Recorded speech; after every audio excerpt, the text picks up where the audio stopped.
मैं डॉक्टर विजय Gupta, practising laparoscopic surgeon, आरा, भोजपुर, बिहार, और मैं सोशल वर्कर भी हूँ, समाज सेवा भी करता हूँ। जी डॉक्टर साहब, अभी पतंजलि के जो रामदेव हैं और जो डॉक्टर, उनके बीच एक घमासान चल रहा है। रामदेव कहते हैं कि आयुर्वेद बेहतर है एलोपैथ के अपेक्षा। जो उनके दावे हैं, जो शुरुआत दौर में आया, अभी तक वो लगातार जो चलते आ रहा है, लगातार वाद विवाद बढ़ते जा रहा है, अभी तक थमा नहीं है। क्या कहेंगे इस विषय में? देखिए, सबसे बड़ी बात है कि रामदेव बाबा, जिसको हम लोग बाबा कहते आए हैं, चूँकि बाबा से रिलेशन तो कुछ है नहीं उनका, वो तो व्यवसायी हैं जी, और उनको हम लोग आयुर्वेदाचार्य या योगाचार्य भी नहीं बोल सकते, क्योंकि सरकार के द्वारा मानक कोई वैलिड डिग्री तो उनके पास है नहीं कि हम उनको आयुर्वेद का ज्ञाता बोले या चाहे योग का ज्ञाता बोले। जैसे कोई भी प्रोफेशनलिज्म में, आप जर्नलिज्म में भी है, तो आप देखेंगे कि बड़े स्तर पे वही लोग पहुंच पाता है जिनके पास एक मानक डिग्री होती है, जो गवर्नमेंट ऑफ इंडिया या कोई किसी भी संस्था के द्वारा दी जाती है। तो इस परिप्रेक्ष्य में तो उनका ये बोलना ही बिल्कुल गलत है। पहला चीज, आयुर्वेद तो उनका कोई जागीर तो है नहीं, इसलिए भी नहीं है कि वो योग को लेके आए, और योग और आयुर्वेद दोनों दो चीज है। और आपको बता दें, ऐसा नहीं कि पतंजलि है तब इंडिया में योग आया, आयुर्वेद आया। हम लोग को सबको पता है कि पहले भी आयुर्वेद का बहुत सारा कंपनी और ब्रांड हुआ करता था, जिसमें है कि जो आपने कहा, नहीं, मैंने क्या कहा कि आयुर्वेद कोई रामदेव बाबा की या किसी की जागीर नहीं है। ये हमारी भारतीय परंपरा की जागीर है, हिंदुस्तानी परंपरा की जागीर है, और ये हमारे राम के युग से चला आ रहा है। तो इस पे हम जिस तरह से हमारे लिए राम पूजनीय है, उसी तरह से आयुर्वेद भी पूजनीय है। लेकिन अभी जो घमासान हो रही है, जो हमारे जैसे डॉक्टर और रामदेव बाबा के बीच में किसी तरह का बात हो रहा है, तो रामदेव बाबा इस आयुर्वेद को अपना जागीर मान के चल रहे हैं, इसके वजह से हो रही है। हम लोग का उम्र 40-42 साल का उम्र है। हम लोग अपने बचपन में भी देखे आयुर्वेद, जब पतंजलि का नामो निशान नहीं था, रामदेव बाबा 9 में 6 में थे, कोई जानता नहीं था। उस समय भी हम लोग डाबर को जानते थे, उस समय भी हम बैद्यनाथ को जानते थे, और इस तरह के बहुत ब्रांड थे। रामदेव बाबा आके तो एक एडिशनल प्रॉब्लम क्रिएट कर दिया हमारे भारतीय परंपरा में, हमारे गरीब लोग के बीच में। उस समय जो डाबर और बैद्यनाथ था, कोई कंपटीशन नहीं था, तो इतने कॉस्ट में थे कि एक रिक्शा वाला भी ले पाता था। आज हम आप सभी पत्रकार बंधुओं से बात कर रहा हूं और पूछ रहा हूं कि आप ही सर्वे करके बताएं कि पतंजलि का प्रोडक्ट कितने भारतीय जो बीपीएल श्रेणी के परिवार हैं, जिनका आय एक बिलो पॉवर्टी लाइन का आय है, वो पतंजलि या किसी आयुर्वेद का प्रोडक्ट यूज कर रहे हैं। लेकिन आपको बता दें, जिसको खाने का भी नहीं है, जो 2 रुपया भी नहीं कमाता है, वो भी आज एलोपैथ का दवा नाम के लिए भी खा के, जिसको हम लोग प्लेसिबो बोलते हैं, कि गैस हुआ है और हम ये दे दिए तो ठीक हो गया, बुखार हुआ हम दे दिए तो ठीक हो गया, इसको प्लेसिबो हम लोग बोलते हैं। और आपको बता दें, आज के डेट में हम लोग जो कोरोना महामारी से जूझ रहे हैं, इसके लिए एलोपैथ तो छोड़ दीजिए, आयुर्वेद तो छोड़ दीजिए, किसी पद्धति में कोई दवा नहीं है। और हम सब जानते हैं कि हमारा शरीर अगर स्वस्थ है, हमारा इम्यूनिटी अगर स्वस्थ है, तो आप में से भी कितने पत्रकार कोरोना से संक्रमित हुए होंगे और आपको पता भी नहीं चला कि कब आप कोरोना संक्रमित हो गए। तो एलोपैथ तो हमेशा हिट एंड ट्रायल किया कोरोना पीरियड में, कभी एलोपैथ ये नहीं बोला कि पार्टिकुलर दवा कोरोना की दवा है। लेकिन रामदेव जैसे झूठे पहरे भी, जिसके पास कोई ना डिग्री है और अपने आप को बाबा साबित कर दिए। बाबा का क्या डिग्री है उनके पास? योगाचार्य है उनके पास, क्या डिग्री है उनके पास? आयुर्वेद के ज्ञाता है बाल कृष्ण उनके जो है, चाहे वो है, उनके पास क्या है डिग्री उनके पास? अगर उनको इसके ऊपर कटाक्ष करना ही था तो जैसा कि हमने देखा था बहुत सारे न्यूज चैनल में कि उनके पास लिस्ट ऑफ डॉक्टर्स है, आयुर्वेदिक डॉक्टर्स है जो उसके ऊपर शोध करते हैं, तो उनसे डिबेट कराते, उनसे बात कराते, उनसे स्टेटमेंट दिलवाते। रामदेव बाबा को तो राइट ही नहीं है इसके बारे में कोई स्टेटमेंट देने का। आप खुद अपने आत्मा से पूछिए कि कितने लोग, हम ये नहीं कर रहे कि आपको आयुर्वेद पे विश्वास है और नहीं है, जो उसका कॉस्ट है, कितने लोग एस्प्रिन ज्यादा आसानी से खरीद के खा लेते हैं कि बुखार के लिए कोई आयुर्वेदिक दवा खरीद के आसानी से खाते हैं। केवल गुमराह करने का कोशिश इस आयुर्वेदिक पद्धति में रामदेव बाबा किए कि आयुर्वेदिक पद्धति का कोई साइड इफेक्ट नहीं होता। लेकिन सच्चाई बात यह है कि एलोपैथी के दवा का भी जितना एक्सट्रैक्ट है वो कहीं ना कहीं हर्बल और सिंथेटिक के मिक्सचर से बनता है। और आप उठा के उनके प्रोडक्ट में देखिए, तो उनके प्रोडक्ट में उठा के देखिए कि क्या जितने प्रोडक्ट उनके हैं उसमें प्रिजर्वेटिव, हर प्रोडक्ट में वो आयुर्वेदिक प्रिजर्वेटिव रखे हैं कि कोई सिंथेटिक प्रिजर्वेटिव रखे हैं। तो आयुर्वेदिक पद्धति में अगर उनका प्रिजर्वेटिव यूज नहीं कर रहे हैं तो वो अपने आप को 100% आयुर्वेदिक औषधि का निर्माण करता कैसे बता रहे हैं? मैं नहीं बोल रहा हूं, मैं कोई इस पे शोध भी नहीं किया हूं, लेकिन मैं खुद जानता हूं।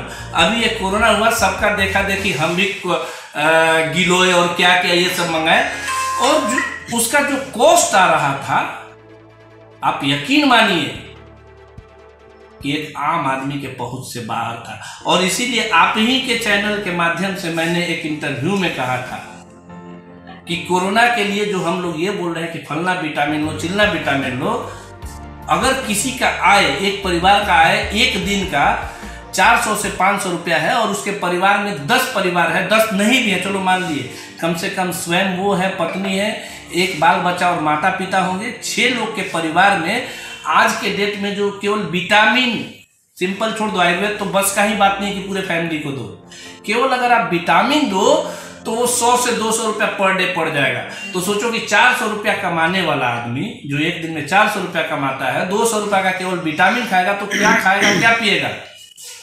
और आप कैसे उम्मीद करते हैं कि बिना प्रोटीन का, बिना कार्बोहाइड्रेट के किसी का शरीर केवल विटामिन से तगड़ा हो जाएगा? तो मैं तो हमेशा से ये मानता हूं कि बीमारी, ज्यादातर बीमारी सेल्फ ही क्योर करता है बॉडी उसको। हम डॉक्टर केवल एक आस्था है, आयुर्वेद एक केवल आस्था है, आयुर्वेद केवल एक आस्था है जिससे हम लोग, जो सामने वाला मरीज है उसको लगता है कि हम ये औषधि ले लेंगे तो हम क्योर हो जाएंगे, जबकि वो सेल्फ क्योर करता है। हम केवल एक सपोर्ट देते हैं, मानसिक सपोर्ट, और कुछ न्यूट्रिएंट्स की अगर कमी होती है तो उसको सपोर्ट देते हैं। तो ये कहीं विवाद ही नहीं। ईमानदारी से अगर किसी को रामदेव से किसी तरह का लालच नहीं हो तो रामदेव कहीं बहस में टिक नहीं पाएंगे। अगर एक्सपर्टाइज बहस, हम बहुत ज़्यादा अभी इस पर शोध करके बात नहीं कर रहे हैं, हम तो केवल ऊपर बात कर रहे हैं। अगर अच्छे से शोध करके ईमानदारी से अगर हमारा सरकार इसके ऊपर डिबेट कराए, इसके ऊपर कोई टीम गठित करे और इस पे डिबेट कराए, तो रामदेव बाबा कहीं नहीं टिकेंगे। आयुर्वेद के बारे में जो दुष्प्रचार फैला रहे हैं वो कहीं नहीं टिकेंगे। एलोपैथ के बारे में जो दुष्प्रचार फैला रहे हैं वो कहीं नहीं टिकेंगे। तो रामदेव को क्या लगता है, माफी मांगना चाहिए या वो तो अपने बात पर अड़े हुए हैं? बात माफी मांगने और नहीं है, हमारी सिंपल सी बात है। आप हरिजन एक्ट लाए हैं ना जी, कि अगर किसी वैसे जाति के लोग को अगर जाति सूचक बात से अगर किसी कमेंट के रूप में बोलेंगे तो उनके ऊपर कोई धारा लगता है और उसके अनुरूप उनको सजा तय होना चाहिए। आप ये बताओ कि इस महामारी को छोड़ दो, जनरल वर्ड में अगर किसी डॉक्टर को कोई टर या किसी तरह से ऐसा संबोधन करे तो क्या आप पत्रकार है ना, मैं पूछ रहा हूं कि आपको बोले अरे पत्र करवा, आपको अच्छा लगेगा? अगर आपको अच्छा लगेगा तो आप डॉक्टर के साथ भी ऐसा बिहेव करें। अगर ये उनकी शिष्टाचार है तो ये उनकी हो सकती है, हमारी भारतीय परंपरा की ये शिष्टाचार नहीं है। हमारे यहाँ कोई मिस्त्री भी काम करने आता तो आप खुद देखते होंगे, ड्राइवर आपका होता है। हम लोग ज्यादातर जो संस्कारी फैमिली है, आपको बता दे रहे हैं, उस ड्राइवर को भी बोलता है ड्राइवर साहब, मिस्त्री साहब। आप ये विजय गुप्ता नहीं बोल रहा है, एक आम इंडियन जो संस्कारी परिवार से बिलोंग करता है।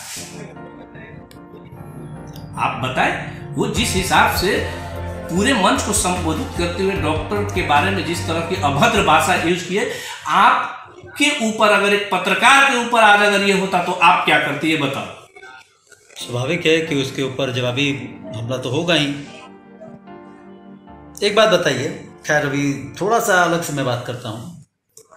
इस देश में अभी फिलहाल स्थिति यह है कि सत्ता पक्ष के बारे में यदि विपक्ष बोलता है तो उसको दबा दिया जाता है। कई लोग कह रहे हैं कि लोकतंत्र की हत्या हो रही है। रामदेव जब कांग्रेस की सरकार थी तो उनका व्यवसाय बहुत नीचे था, कभी दिखाई नहीं देते, बहुत कम दिखते थे। जैसे ही बीजेपी सत्ता में आया, रामदेव खुलकर एक ब्रांड एम्बेसडर बन गए भारतीय जनता पार्टी के प्रचार प्रसारक। तो क्या लगता है उनको यह बात कि यदि बीजेपी का सपोर्ट है तो कुछ भी बोल सकते हैं? देखिए, चूंकि हम बहुत स्पष्टवादी हैं, ये पॉलिटिकल सब्जेक्ट मेरा नहीं है। हम एक चिकित्सक हैं, पद्धति चाहे जो हो, और हमारे ओथ में यही बताया गया है कि क्यों न वो दुश्मन देश का ही निवासी हो, अगर उसको शारीरिक कष्ट है तो उसका निराकरण हमारे द्वारा जो पॉसिबल है वो करना चाहिए। इसीलिए मैं ये सवाल का जवाब आप पत्रकार बंधु के पाले में ही देता हूं कि आप अपने हिसाब से दे कि रामदेव जी का सत्ता से क्या लेना देना है और विपक्ष से क्या लेना देना है। इसके ऊपर मेरा कोई कमेंट नहीं होगा। आप खुद एक समझदार व्यक्ति हैं, जानकार व्यक्ति हो, और निश्चित तौर पे राजनीति हमसे ज़्यादा जानते हैं। चलिए अब ये बताइए कि अभी जो चल रहा है स्थिति, इसका क्या समाधान होना चाहिए? क्योंकि जिस तरीके से कुछ नहीं, वो माफी मांगे ना मांगे वो हमारी प्रॉब्लम नहीं है। ये एक यानी समाज के लोग को, एक समाज के लोग को, बुद्धिजीवी लोग को सोचना चाहिए कि अगर किसी के प्रोफेशन के हिसाब से वो मजाक उड़ाए हैं, किसी के जाति के हिसाब से वो मजाक उड़ाए हैं, तो जिस तरह से अगर हरिजन एक्ट में अगर वैसे जाति के लोग को जाति सूचक बात बोलने के बाद सजा का प्रावधान है, तो निश्चित तौर पे हमारे यहाँ जो जुडिशियरी है उसके हिसाब से रामदेव के अगेंस्ट में मानहानि का केस तो होना ही चाहिए। बाकी और जो धारा लगती है उसके अकॉर्डिंग उनके ऊपर चार्ज दायर होना चाहिए। भोजपुर में भी कई डॉक्टर इस जो प्रकरण अभी चल रहा है काफ़ी आक्रोश में हैं।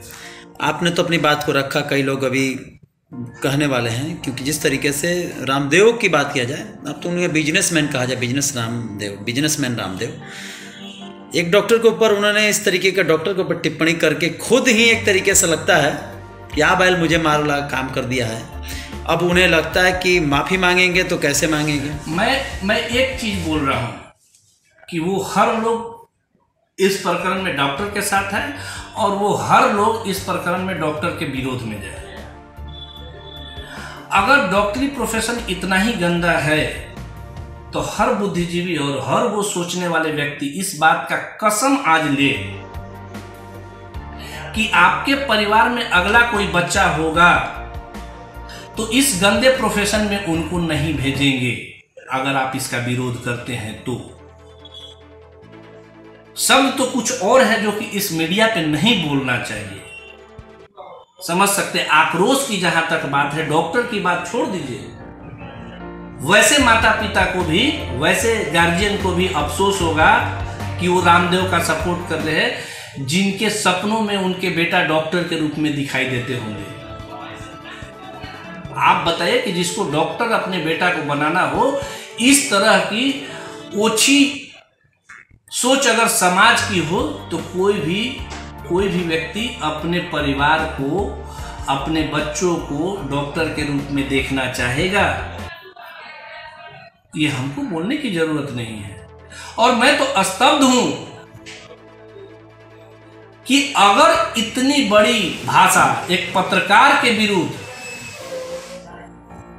कोई करता, कोई दूसरे प्रोफेशन के विरुद्ध अगर कोई करता, कोई लॉयर के विरुद्ध अगर कोई करता, तो आज देश में आग लग गई होती। ये डॉक्टर की सहनशीलता है, ये हमारे प्रोफेशन की एक खूबसूरती है कि इतने गलत वाक्य के बाद भी हम अपना पेशेंस किस कदर बनाए हुए हैं, ये किसी से छुपा हुआ नहीं है। हम बोल के ही रह जा रहे हैं। आप खुद पत्रकार हैं, आप ये सोचे कि एक पत्रकार को गलती से कोई प्रशासन का व्यक्ति अगर उल्टा सीधा बोल देता है या कोई दूसरे प्रोफेशन का लोग उसके अगेंस्ट में कुछ बोल देता है, तो आप किस तरह से आग बबूला होते हो, और किस तरह का रिएक्शन होता है, और किस तरह का गवर्नमेंट से डिमांड होता है। तो निश्चित तौर पे मैं आपको बता रहा हूं कि मेरे लिए ये बहुत पीड़ादायक है। इस चीज को हम और हमारे जैसे डॉक्टर सह के चुप हैं, क्योंकि हमारी भारतीय परंपरा में ये भी बोला गया है कि गलती करना तो अपराध है ही, लेकिन गलती को सहना उससे भी बड़ा अपराध है। चलिए, धन्यवाद।